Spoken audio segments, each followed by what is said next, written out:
বন্ধুরা, দিনটা ছিল সানডে, তো এখানে মাছ করেছিলাম আর তার সাথে মাছের মাথা দিয়ে ডাল করেছিলাম। আর বাবু তখন ছিল ভাইয়ের কাছে, আর মনা এখানে দাঁড়িয়ে বাবুর সাথে কথা বলছিল। তারপর বাবুকে নিয়ে এসে ওকে স্নান করানোর জন্য রেডি করে তারপর আমরা দুপুরবেলা খাওয়া দাওয়া করে সবাই মিলে বেরিয়ে পড়লাম ছোটো গাছেরই উদ্দেশ্যে। এই যে এখানে শিবলিঙ্গটা খুবই সুন্দর, আর এখানে এই যে সবাই মোমবাতি ধূপকাঠি দিচ্ছিল। তারপর বাবুর সাথে একটু ভিডিও করে চলে গেলাম একটা চায়ের দোকানে, ওখানে গিয়ে একটু চা খেয়ে নিলাম সবাই মিলে।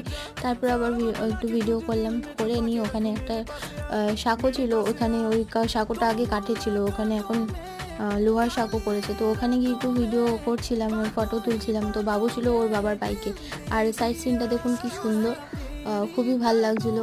টাইমটা ছিল বিকালবেলা। তারপরে সন্ধ্যা হতে না হতেই আমরা ওখান থেকে রওনা দিই। রাস্তাটা অনেকটাই দূর, তো বাড়িতে আসতে না আসতেই সন্ধ্যা হতে চলেছে।